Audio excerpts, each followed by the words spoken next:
कमाले आशिकी हर शख्स को हासिल नहीं होता, हज़ारों में कोई मजनू कोई फरहाद होता है, कुछ वस्फ़ तो होता है दिमागों में दिलों में, यूं ही कोई सुकरात और सिकंदर नहीं होता। आदाब, मैं आपका दोस्त तकमील अहमद बज़ इन टांडा यूट्यूब चैनल में आपका इस्तकबाल कर रहा हूं। आज मैं आपके सामने टांडा की उर्दू अदब की एक अजीम शख्सियत को आपके सामने लेकर आया हूं, जिनका नाम है अहमद शिबली साहब। आपसे हम बात करेंगे क्योंकि आपने उर्दू अदब के आप हमेशा उर्दू अदब से जुड़े रहें, लेकिन उर्दू अदब में जो एक शायर की ज़िंदगी होती है, उर्दू अदब में जुड़ने के बहुत दिनों के बाद आपने शुरू की। कहने का मतलब है कि जब आपने उर्दू अदब में कदम रखा तो सबसे पहले आपने बहुत सारी नावलों को पढ़ा, बहुत सारे की नज़मों को पढ़ा, आपने बहुत सारी किताब पढ़ ली। उसके बाद फिर आपने अपनी शायरी को शुरुआत की, और शायरी का आपकी जो शायरी का मैदान है, शायरी का जो जोन है, ये आप ज़्यादातर गज़ल की शायरी करते हैं, नात पाक की भी शायरी करते हैं, लेकिन आपका जो पसंदीदा मैदान है वो गज़ल का मैदान है। तो हम आपसे बात करेंगे। तो सबसे पहले हमारी टीम बज़ इन टांडा यूट्यूब चैनल में आपका इस्तकबाल करती है।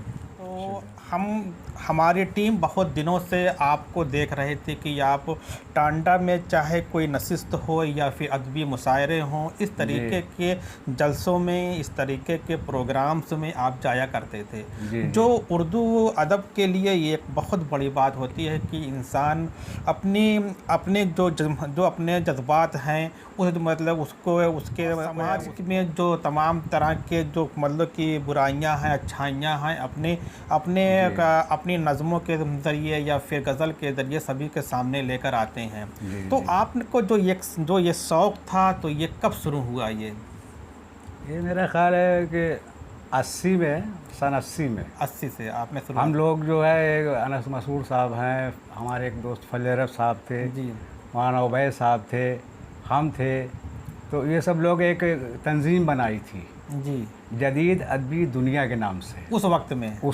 1980 में। हाँ, 1980 में। और उसमें तब हम अफसाना लिखा करते थे जी, हमारे अफसाने रसायल में भी छपा करते थे जी। तो फिर धीरे धीरे अच्छा, ये लोग जो हैं वो नज़्म की तरफ मायल थे, गज़ल की तरफ मायल थे, शायरी की तरफ। तो धीरे धीरे मेरा भी रुझान हुआ कि मैं भी कुछ कोशिश करूं, और फिर धीरे धीरे वहीं तो शुरुआत हुई। अब आज जो कुछ भी टूटा फूटा है आपके सामने है। आज भी आप मतलब कि गज़ल ही मतलब कहते हैं ज़्यादातर? हाँ, ज़्यादातर गज़ल है, नात भी कहते हैं, कभी कम है ना। अच्छा, एक चीज़ ये देखा जाए कि उर्दू अदब में नज़्म भी है, ड्रामा भी है, और फिर कह लेते हैं कि और बहुत सारी सिन्फ़ हैं, लेकिन जो मुकाम लोगों के ज़हन जो मुकाम गज़ल को मिला, औरों को क्यों नहीं मिल पाया? लोग हमेशा गज़ल की, जब कोई कहता है मैं गज़ल सुनाएंगे, लोगों को एक चाहत मतलब कि पैदा होती है, हाँ हम सुनेंगे। तो ऐसा क्यों होता कि आपको क्या लगा कि लोग गज़ल की तरफ ज़्यादातर गए? ऐसा है ना कि गज़ल का मामला ये है कि 2 मिसरों में वो बड़ी से बड़ी बात कह जाते हैं जी, और नज़्म का मामला ये है कि एक ही चीज़ को तवील मतलब और ज़्यादा जो है पेश करना पड़ता है, लिखना पड़ता है। मतलब कि नज़्म में शायर बंधा रहता है, एक ही मौजू होता मौजू एक ही रहेगा, एक ही मौजू पे जो भी मौजू हो उस पे वो उसको लिखना है, अब तवील हो या कुछ भी हो, जो भी हो। और गज़ल का मामला है कि वही सारी बात 2 मिसरों में शायर अपना कह देता है, तो जितना भी उसका आदमी की उसात है, उसकी सोच है, तो वो फैलता जाता है, बहुत तवील हो जाता है वो जो है नज़्म के मुकाबले में, इसीलिए गज़ल ज़्यादा मकबूल है।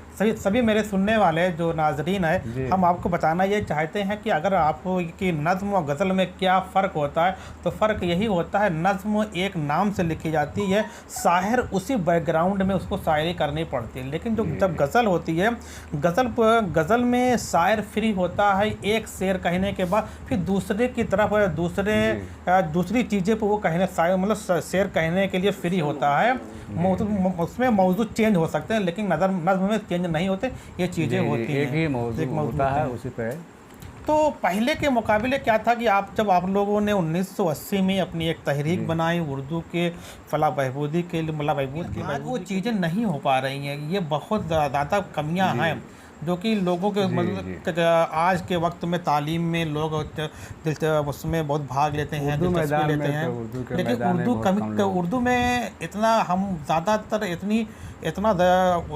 इतना वृद्धि क्यों नहीं हुई, इसमें इतनी ग्रोथ क्यों नहीं हुई? मेरा जहाँ तक ख्याल है कि उर्दू को रोज़ी रोटी से जोड़ने के लिए बहुत कम काम हुआ, और इसीलिए ये जो है मतलब दबती चली गई। अच्छा, और दीगर ज़बानें जैसे हैं सब तरक्की किया, हाँ। उनको रोज़ी रोटी से जोड़ा गया, उनको सर्विस मिली, नौकरी मिली, और बहुत सारे इस तरह के आमदनी के ज़राए पैदा हुए उससे, और ये बेचारी जो है रह गई इसी वजह से। मतलब हाँ, इसको रोज़ी रोटी से बहुत कम लोग इससे जुड़ पाए। कुछ तो देखिए उर्दू टीचर में लग गए, कुछ कहीं और ज़्यादा तालीम हासिल की तो कहीं रीडर हो गए, कहीं डॉक्टर बन गए, कहीं इस तरह के बहुत कम मिलेंगे। मगर मतलब कम है किसके मतलब जी। अच्छा, एक तो वजह ये है कि आज उर्दू यही वजह से मेरा ख्याल है कि इतना दबी हुई है कि बहुत ज़्यादा ये इसको तरक्की नहीं मिल पाएगी। तरक्की। अच्छा, आपने अगर आप एक शायर हैं तो आपका कोई इसमें उस्ताद भी है? जी हाँ, हमारे उस्ताद फैयाज साहब थे। फैयाज साहब थे, तो आपने उनसे क्या सीखा? उन्हीं से तो सब कुछ सीखा। जैसे उसमें क्या आपने उसमें वो जैसे पहले तो हम लोग जैसे बैठते थे, अनस मसूर थे, फजल रब थे, हम थे, तो हम लोग आपस में मिल बैठ के अपना बातें कर लेते थे, समझ लेते थे सही गलत क्या है। लेकिन फिर ये जब थोड़ा सा कुछ सूझबूझ पैदा हुई तो युवा कोई उस्ताद होना चाहिए, तो निगाह पड़ी फैयाज साहब पर। फैयाज साहब हमारे यहाँ बराबर आते जाते भी रहे हैं, आपके तो बहुत बराबर आते थे, डेली करीब करीब समझिए होते तो होते थे। अच्छा, हम मिजाज आदमी ढूंढता है, एक तो बेचारे समाज से महरूम थे वो, तो इनको और भी ये होता है कोई ऐसा मिले जिसके पास कुछ वक्त गुजारा जाए। तो अच्छा, हमारी वो दुकान थी तो हमारे पास आते थे, वो बैठते थे, घंटों बैठे रहते आप क्या तो हम लोग देखा करते थे आप लोगों के टांडा के लगभग जितने शायर हैं, हर कोई मतलब कि यहाँ पे कबीर साहब हैं, वो भी आते रहे हैं, फैजल रब हैं, वो भी आते रहे हैं। फैजल रब तो खैर छोड़ दिया उन्होंने, किनारा कशी, फैयाज कबीर साहब रहे नहीं अब। तो इस तरह के बाहर जो या बाहर के भी लोग आते थे तो वो भी आते थे, वो सुनते थे, पता नहीं कैसे कैसे इतना कि वो अभी कभी कभी आते थे मिलने के लिए। कई लोग हमारे पास आए।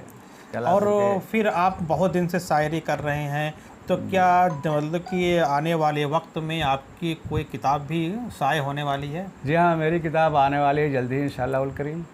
वो क्या नाम है किताब का? आँखें बोलती हैं के नाम से। मेरा एक शेर है, उसी एक शेर का एक ये टुकड़ा है। क्या शेर आपका है वो? मैं कहा था कि कुर्बत हुई नसीब तो महसूस ये हुआ।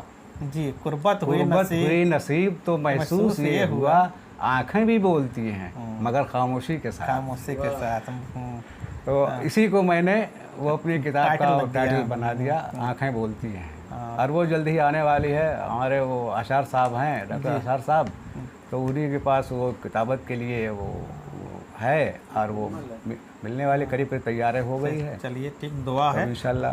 हम लोग सब मतलब सब दुआ करते हैं आपकी किताब जल्दी मंजर आम पर आ जाए। जी, तो आप हमारे नाजरीन जो सुनने वाले हैं उनको कुछ मतलब कोई गज़ल जो आपके करीब बहुत हो सुनाना तो बेहतर रहेगा। भाई, अपना बच्चा तो सब प्यारा होता है ना। तो मैं कैसे ये तो हर मतलब कि एक लोगों की पसंद अलग होती है। हाँ, लोगों की पसंद होती है, लेकिन एक शायर को भी एक शायर जो होता है कि हाँ, ये मैंने बहुत सारी गज़लें कही हैं, बहुत सारे नज़्म लिखा है, लेकिन ये नज़्म मुझे मेरे करीब है, बहुत अच्छी लगती है, तो अगर आप इसमें सुनाएं तो बेहतर रहेगा। देख लीजिए इसमें तो शेर सुनाऊँ। हाँ, कोशिश करिए इंशाल्लाह। देखते हैं, बहुत सारी तो हैं, कुल इसी पर हैं ही हैं। देखिए सब गज़लें हैं।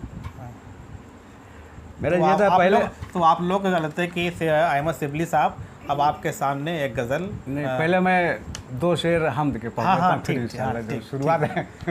ठीक बढ़िया रहेगा। तो हमद पाक के शेर है, मतलब अर्ज़ किया है कि तेरे नाम से मेरी इब्तिदा, तेरे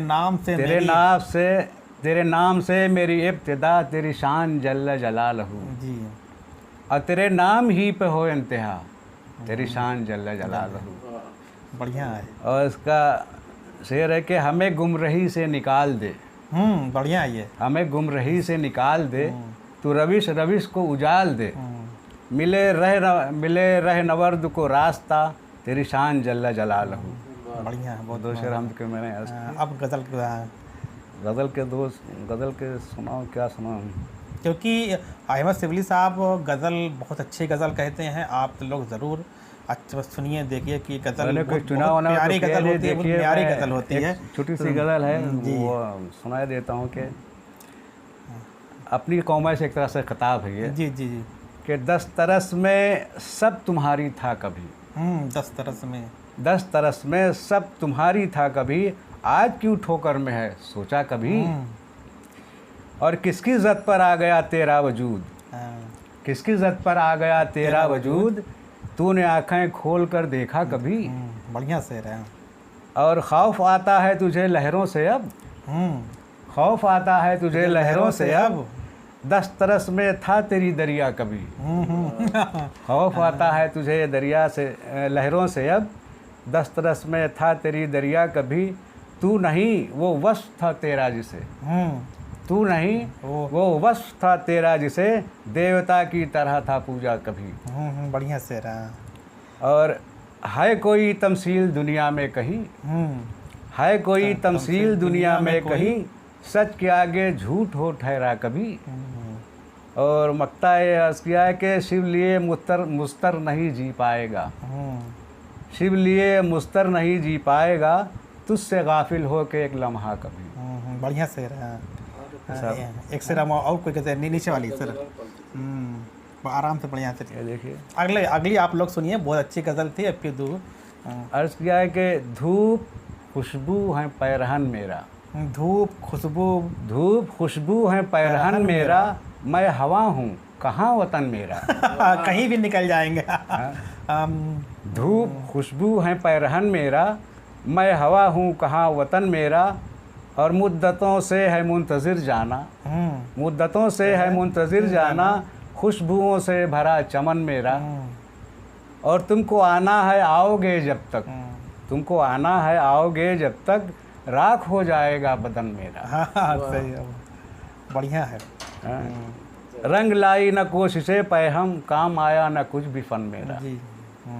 और मक्ता सुन लें कि कोई दर है न रोज़ने दीवार, कोई दर है न रोज़ने दीवार, अब है शिबली यही वतन मेरा। बढ़िया। कब्र का मंजर ये है। तो अगर उसमें जो मतला था उस पर एक शेर का जैसा है ना कि वो तो खुशबू है हवाओं में बिखर जाएगा, वो तो खुशबू है हवाओं में बिखर जाएगा, मसला फूल है, फूल किधर जाएगा। ये किसका था? ये खुशबू का था, ये जो पाकिस्तान की शायरा थे खुशबू, परवीन शाकिर ये।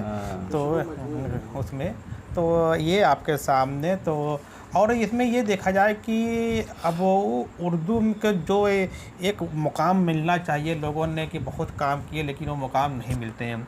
लेकिन एक छोटी सी कोशिश है बदिन टांडा यूट्यूब चैनल की, जो भी टांडा के मतलब शोरा हैं और जो शायर हैं, जो भी इस तरीके के उर्दू अदब में काम करते हैं, उनको अपने चैनल के ज़रिए सभी के सामने लाया।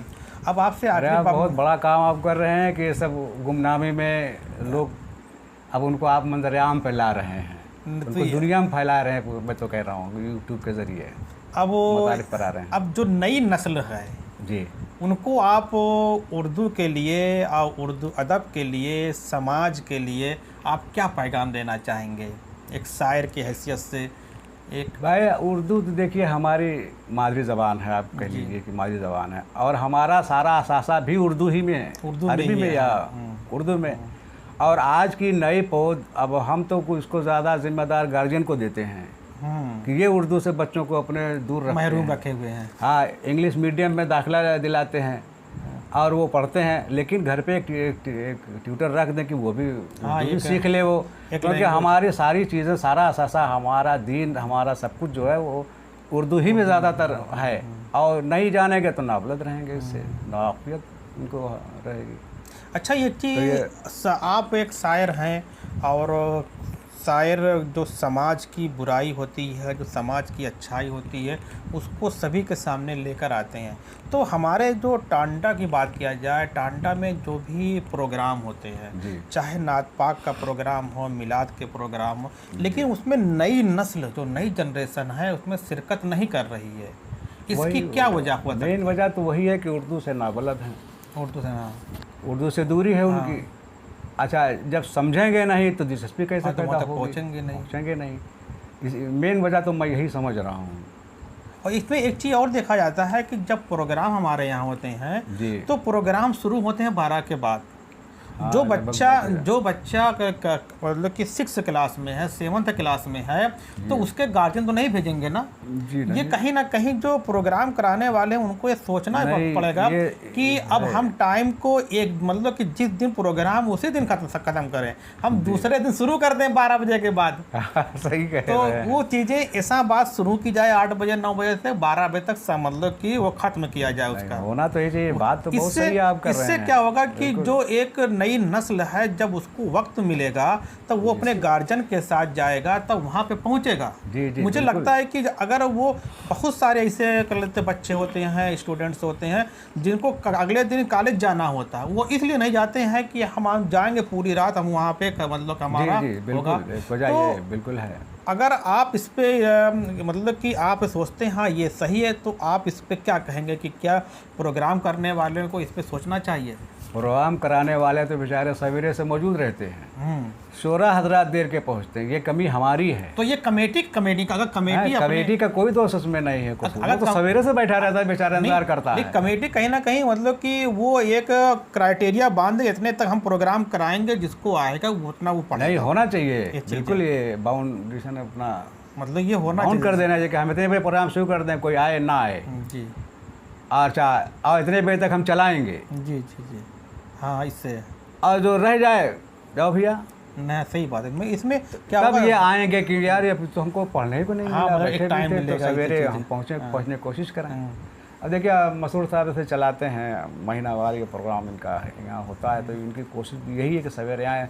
लेकिन होता क्या है कि लोग आते नहीं हैं, देर के 12-1 बज जाता है। अच्छा, एक चीज़ अब अगर ये पूछा जाए आपसे कि आप जो पुराने शायर हैं, जैसे कि उसमें कि गालिब हैं, मीर तके मीर हैं, तो इसमें फराज अहमद फराज हैं, तो आपको किसको बेहतर मानते हैं? आपके नज़दीक किनकी शायरी आपको ज़्यादा अच्छी लगती है?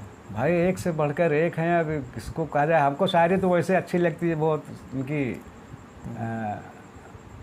फराज साहब की। हमको हम इनसे मुतासिर हैं। कोई शेर उनका याद है? अब देखिए याददाश्त का मामला बड़ा टेढ़ा हो गया है। एक शेर मुझे याद आ रहा है। जी।